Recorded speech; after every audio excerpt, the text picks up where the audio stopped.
Focus Group Discussion, penyusunan instrumen penelitian kepuasan mahasiswa, dan stakeholder terhadap pelaksanaan program MBKM, program studi manajemen dan program studi akuntansi, Fakultas Ekonomi dan Bisnis Universitas Nusa Bangsa.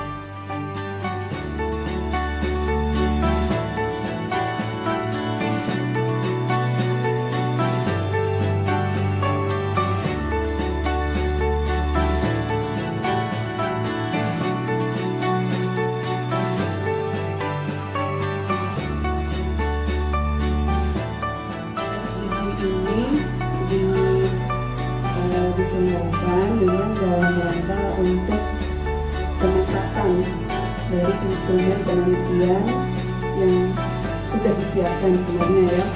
UMB merupakan salah satu perguruan tinggi yang dipercaya oleh ITI untuk melakukan penelitian dalam rangka pemetaan kemudian evaluasi dari pelaksanaan MBKM untuk khusus di PTS. Pada pagi ini saya akan berbagi ya apa tentang riset, instrumen riset gitu ya. Ini Bapak Ibu sekalian tadi mendengar ceritanya Ibu Dekan gitu, memang kita diminta untuk siap untuk bisa menyukseskan program pemerintah MBKM. Tadi kita diinformasikan oleh Ibu Dekan bahwa ada 3 pekerjaan riset yang harus dikerjakan begitu ya, dan ini membutuhkan nanti ada instrumen riset, kemudian nanti didistribusikan, diaplikasikan, kemudian hasilnya dianalisis, akan dilaporkan dan sampai dipublikasikan. Nah, pada saat ini saya akan share tentang 2 hal yang seringkali memang menjadi dasar dalam riset itu, dinamakan validitas dan reliabilitas. Fenomena itu adalah apa? Yaitu observable fact atau event. Jadi kalau dibilang apa fenomena itu Pak? Fenomena adalah satu kejadian, ya, fakta yang bisa diobservasi, diamati. Kalau itu tidak bisa diamati, jangan dibilang fenomena. Ini kata kunci. A, B, C, D. Yang dikatakan valid dan reliable itu yang D. Kalau kita melihat ada target gitu, kayak panahan atau tembakan gitu ya. Kalau misalkan ini di sini, ya inilah ada targetnya. Ya. Paling gampang gimana supaya meningkatkan validitas dan reliabilitas kuesioner kita? Udahlah, adopsi aja dari sana dulu gitu ya. Jadi itu nggak salah Bapak Ibu. Udah capek-capek para scholars di depan kita gitu yang sudah cucuran darah, keringat gitu bikin kuesioner, ya kita adopt aja. Salah nggak? Enggak, menurut saya loh ya. Karena kita bicara kepuasan itu sesuatu yang sudah sangat banyak ya dilakukan. Jadi gap analysis adalah untuk memberikan masukan ya terhadap pekerjaan saat ini ya untuk ke depan. Kemudian dari gap analysis ini, kalau saya ya sudahlah perencanaan itu ya, kita mau seluas-luasnya tapi jangan terlalu luas. Pertanyaan saya simpel. Dari sisi perencanaan ini, ya kita ada 2 besar, sosialisasi dan bimbingan. Jadi bimbingan ini merupakan bagian dari perencanaan. Seseorang bisa kompeten mengajar apabila mempunyai kewenangan.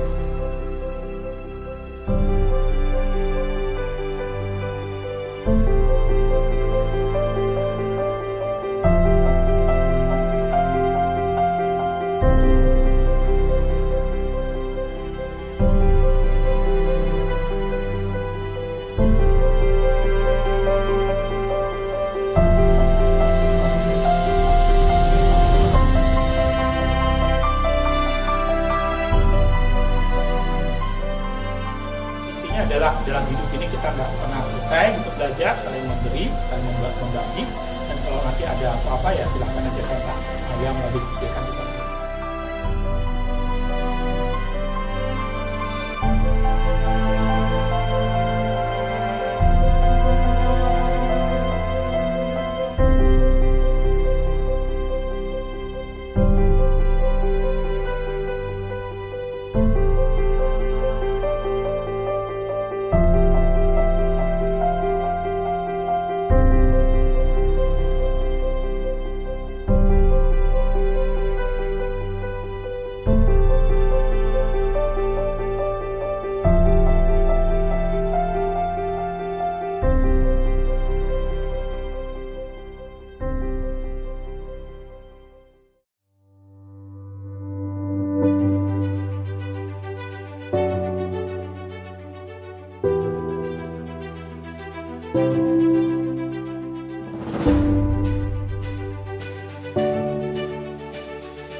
Ucapkan selamat datang kembali di acara Fokus Group Discussion, laporan hasil penelitian kepuasan mahasiswa dan stakeholder terhadap pelaksanaan program MBKM, program studi manajemen dan program studi akuntansi, Fakultas Ekonomi dan Bisnis Universitas Nusa Bangsa.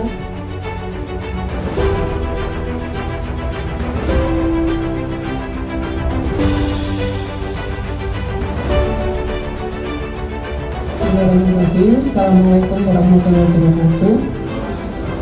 Bersama-sama bisa hadir di sini pada acara FGD untuk membahas laporan hasil penelitian implementasi program MBKM Universitas Nusa Bangsa, khususnya di Fakultas Ekonomi dan Bisnis. Hasil penelitian yang sudah tim dosen Fakultas Ekonomi dan Bisnis susun, yang nanti akan diseminarkan di tingkat universitas pada hari Jumat besok, ya. Semoga nanti bisa memberikan masukan agar lebih lengkap. Alhamdulillah kita bisa berkumpul di sini ya pagi ini untuk melanjutkan kewajiban dalam rangka penelitian dampak implementasi MBKM khususnya di Universitas Nusa Bangsa.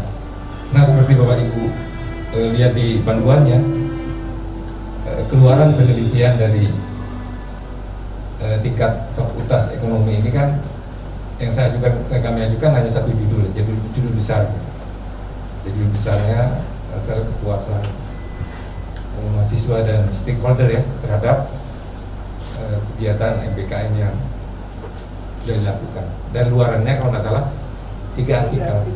Itu 3 artikel itu kan luaran wajib. Jadi kalau kita nggak bisa mencapai 3 ya nanti akan dikejar oleh. Bismillahirrahmanirrahim. Assalamualaikum warahmatullahi wabarakatuh. Outline dari paparan ini adalah latar belakang, kemudian tujuan penelitian, metode, hasil, simpulan dan saran. Cuma memang simpulan dan saran saya belum membuat, baru sampai ke hasil yang saya sampaikan. Kenapa penelitian ini penting untuk dilakukan? Ada 3 hal besar menurut kami dari Fakultas Ekonomi, bahwa yang pertama, penyelenggaraan program MBKM di Fakultas Ekonomi dan Bisnis itu belum pernah dievaluasi dari sisi pengguna. Selama ini kita masih mengevaluasinya dari sisi kita sebagai penyelenggara. Tapi sebenarnya bagaimana sih persepsi pengguna, khususnya dalam hal ini mahasiswa, terhadap penyelenggaraan itu perlu dievaluasi, sehingga kita penting untuk mengevaluasinya.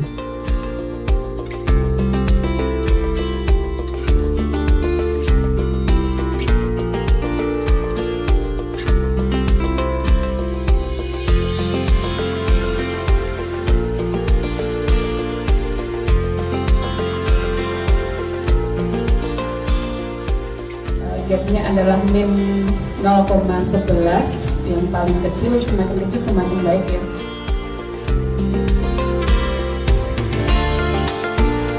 Bapak Ibu, saya mohon izin untuk melaporkan hasil bagian dari hasil penelitian tingkat Fakultas Ekonomi dan Bisnis, yaitu dia anggaran 14.554 terus 0,274 X1. Untuk R-square itu kan dari 0,6 ya. Itu faktor apa?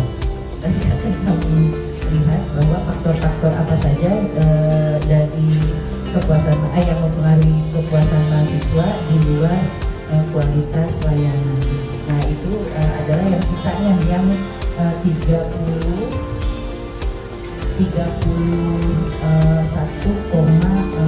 Nah, itu nanti yang akan kami masukkan faktor-faktor di luar kualitas layanan.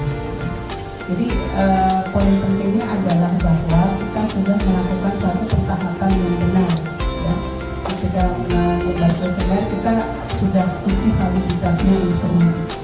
Untuk laporan hasil penelitian mungkin hampir sama ya dengan manajemen akan masuk kepada uji regresinya. Sebelum itu terus terang laporan ini masih perlu banyak perbaikan karena untuk pengolahan datanya juga kita baru, jadi untuk saran dan masukannya sangat diperkenankan. Di sini untuk hasil uji regresinya, di sini variabel prosevalnya itu secara simultan berpengaruh terhadap variabel kekuasaannya, dan persamaan strukturalnya itu Y sama dengan 0,345x1 ditambah 0,351x2 dan 0,466x3. Kemudian itu R-square cukup rendah sekali ya. Yang 37%. Artinya, nah itu makna atau dari arti ini jadi sudah dipahami oleh peserta itu. Dampaknya yang akan kami rasakan setelah penelitian itu apa ya Bu? Khususnya dalam akademik ya Bu ya? Jadi riset ini memang itu riset yang diharuskan dilakukan oleh diharuskan sama Kemendikbud untuk mengevaluasi program MBKM di perguruan tinggi swasta. Jadi yang diminta melakukan riset tentang implementasi program MBKM itu hanya di perguruan tinggi swasta saja. Jadi evaluasinya khusus untuk perguruan tinggi swasta. Konsep ini seperti apa, kemudian nanti pelaksanaannya seperti apa, saya belum paham betul. Yang paham adalah bahwa MBKM itu merdeka belajar, kampus merdeka. Merdeka belajar, kampus merdeka, ada dua hal ya Pak ya. Merdeka belajar itu berarti mahasiswanya memiliki kebebasan, kemerdekaan, tapi kemerdekaan yang tetap ada dalam kerangka aturan yang sudah dibuat. Gitu. Kemudian kampus merdeka, kampus juga diberi keleluasaan untuk melakukan kegiatan-kegiatan inovatif terkait dengan pembelajaran dari mahasiswa.